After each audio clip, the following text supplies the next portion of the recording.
तो आपको सीधे चंडीगढ़ लिए चलते पेपरलेस जमीन रजिस्ट्रेशन को लेकर मुख्यमंत्री नायब सिंह सैनी प्रेस कॉन्फ्रेंस कर रहे हैं, आपको सुनवाते हैं। रजिस्ट्री 2.0 दूसरे चरण का आज शुभारंभ हुआ है और इसके साथ साथ ऑटोमोटेशन उसका भी शुभारंभ किया गया है।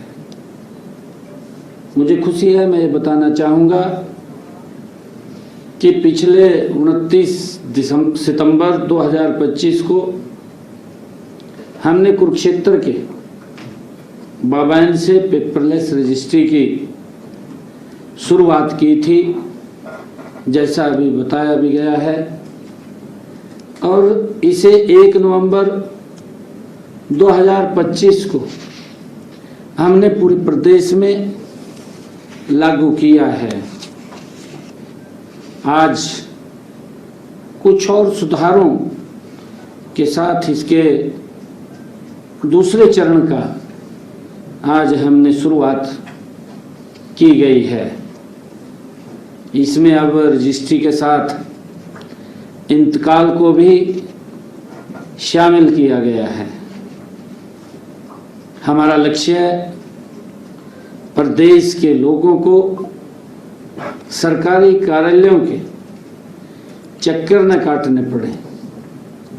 उनकी समस्या वो जो डिजिटल के माध्यम से, जो डिजिटल में क्रांति आई है, उसके माध्यम से उसका सरलीकरण किया गया है।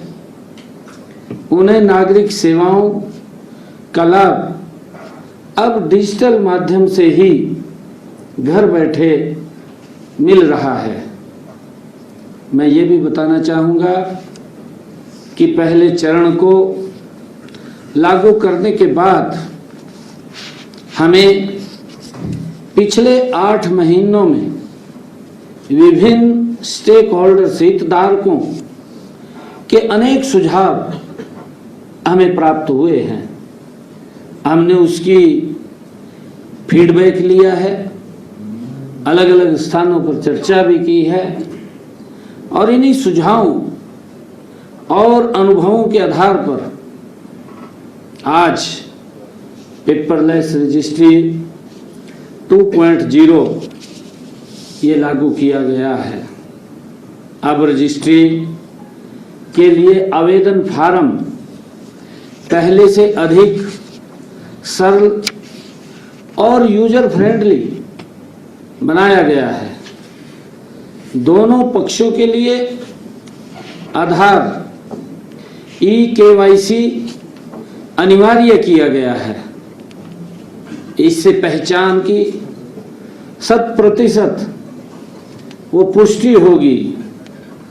यदि कोई व्यक्ति, कंपनी या संस्था या NRI रजिस्ट्री प्रक्रिया में स्वयं उपस्थित नहीं हो सकता है, तो अब वह एक से अधिक व्यक्तियों को अपना प्रतिनिधि नियुक्त कर सकता है। डीड को नागरिक स्वयं डीड राइटर, अधिवक्ता, एडवोकेट या हेल्प डेस्क के माध्यम से भर सकेंगे। ये प्रावधान इसके अंदर किया गया है, क्योंकि पीछे हमने देखा कि डीड राइटर के पास जाना पड़ता था, क्योंकि हमारी जो नेचर है उस नेचर के कारण। परंतु अब कई ऑप्शन दिए गए हैं। वो डीड राइटर से भी भरवा सकता है, एडवोकेट के पास भी जाकर के भर सकता है, अपने आप स्वयं भी भर सकता है और हेल्प डेस्क के पास भी जाकर के, हमने एक हेल्प डेस्क खोला है, वहाँ से भी जाकर के वो अपने फार्म को, अपनी रजिस्ट्री के फार्म को भर सकता है। अब रजिस्ट्री के समय संबंधित भूमि का कौन सा हिस्सा प्रथम श्रेणी में आता है और कौन सा हिस्सा नॉन प्राइम श्रेणी में आता है, इसकी जानकारी सिस्टम स्वयं ही सिस्टम पर दिखाई देगी। पूरी प्रक्रिया में डिजिटल हस्ताक्षर बायोमेट्रिक प्रणाली लागू की गई है। यदि किसी भूमि पर हरियाणा स्टंप नियमों के तहत धारा 7A लागू होती है तो उसकी पूरी जानकारी अब रजिस्ट्री के समय सिस्टम पर दिखाई देगी। ऑनलाइन स्टेटस सत्यापन की सुविधा भी दी गई है। साथियों, किसी भी अनियमितता की स्थिति में स्वतः रोक व्यवस्था लागू होगी। अगर कोई गड़बड़ होती है तो उसको रोकने का भी प्रावधान है। संबंधित विभागों की जानकारी सीधे रजिस्ट्रेशन प्रक्रिया में प्रदर्शित होगी। नागरिक अतिरिक्त दस्तावेज ऑनलाइन अपलोड कर सकेंगे। रजिस्ट्रेशन के समय भी अतिरिक्त दस्तावेज अपलोड करने की सुविधा उपलब्ध होगी। दस्तावेजों के सत्यापन हेतु QR कोड आधारित व्यवस्था भी लागू की गई है। अधिकतम 3 अवसरों पर के भीतर मामले का निर्णय सुनिश्चित किया जाएगा। अब रजिस्ट्री की अपॉइंटमेंट तत्काल श्रेणी में भी ली जा सकेगी। जैसे हम पासपोर्ट के अंदर कई बार लेते हैं, तत्काल भी हम बनाते हैं। अगर किसी को आवश्यकता होगी कि मैं तत्काल रजिस्ट्री कराना चाहता हूं तो वो भी व्यवस्था इसमें ली जा सकेगी, इसकी भी सुविधा ली जा सकेगी। साथियों, जरूरत पड़ने पर अतिरिक्त ई-स्टैम्प जोड़ने की सुविधा भी उपलब्ध होगी। DTP जैसा बताया गया है, DTP और NOC के लिए अलग से दस्तावेज की अब जरूरत नहीं है, क्योंकि वो उसके पास ऑनलाइन लिंक से जुड़ा हुआ है, चला जाएगा। विभागीय सत्यापन पूरी तरह ऑनलाइन है। वर्तमान प्रणाली में अलग अलग स्तर पर किए गए RC1 एवं RC2 के कार्यों को कंबाइन कर दिया गया है। इससे अनावश्यक जो प्रक्रियाओं में कमी आएगी और समय की भी इसमें बचत होगी। जैसा कहा भी गया है कि DTP के पास NOC के लिए जब वो जाएगी, अप्लाई करेगा, तो उसका भी टाइम बाउंड तय किया गया है।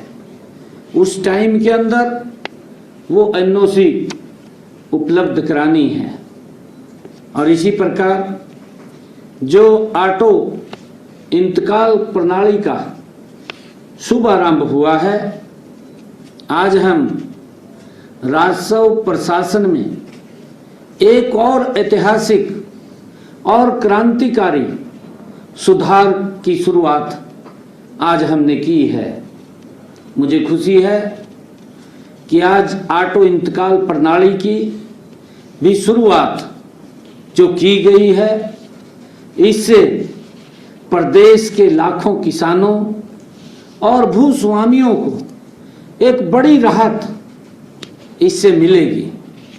हमारी सरकार का जो मैंडेट है, आदरणीय मोदी जी के नेतृत्व में हमारी ये डबल इंजन की सरकार काम कर रही है कि लोगों को ट्रांसपेरेंसी तरीके से सुविधा मिले, वो जंजाल में ना फंसे, उनको सरलता से उनका काम हो, उसको लेकर के आज ऑटो इंतकाल प्रणाली का भी शुभारंभ किया गया है। आप सब जानते हैं कि वर्तमान में लोगों को इंतकाल दर्ज कराने में काफ़ी कठिनाइयों का सामना करना पड़ता था। घूमते रहते थे, साल साल लग जाता था, 2-2 साल लगते थे। और जैसा अभी बताया भी है आदरणीय मंत्री जी ने कि हमारे 5 लाख इंतकाल पेंडिंग थे।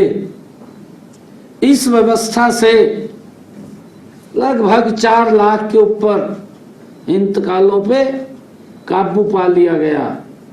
जल्दी ही इसको जीरो कर दिया जाएगा, ये भी हमारे एसीएस अधिकारी ने बताया है, सुमिता मिश्रा जी ने। मुझे खुशी है कि राजस्व विभाग ने पिछले 1 वर्ष में लगातार इस समस्या के स्थायी समाधान के लिए गति से काम किया है और इससे प्रदेश के लोगों को आने वाले समय के अंदर बड़ी राहत और उनको सुविधा मिली है। इससे पहले प्रदेश में ऑटोमेशन प्रणाली का 1 माह तक इसे पायलट के आधार पर चलाया भी गया है। हमने इसको पहले पायलट के तौर के ऊपर शुरू किया ताकि किसमें कोई दिक्कत, कोई समस्या ना आए। और इस दौरान हमें कई सुझाव भी प्राप्त हुए हैं।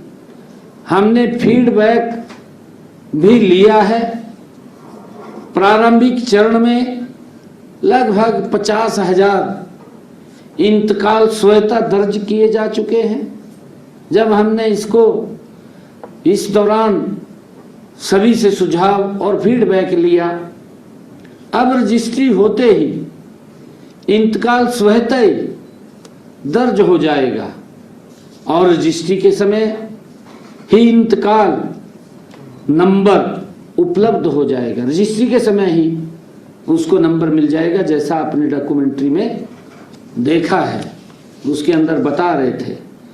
और जिन मामलों में खेवट विभाजन की जरूरत नहीं होगी, खेवट का विभाजन नहीं है क्योंकि परिवार के 2 लोग 3 लोग भी उसके अंदर हिस्सेदार हो सकते हैं, उनमें 24 घंटे के भीतर इंतकाल मंजूर हो जाएगा। जिनमें खेवट विभाजन की जरूरत नहीं है, जिन मामलों में खेवट विभाजन जरूरी होता है क्योंकि परिवार के 2 सदस्य भी हैं, 3 भी होते हैं, 4 भी होते हैं, अलग अलग सदस्यों के नाम वो होती है।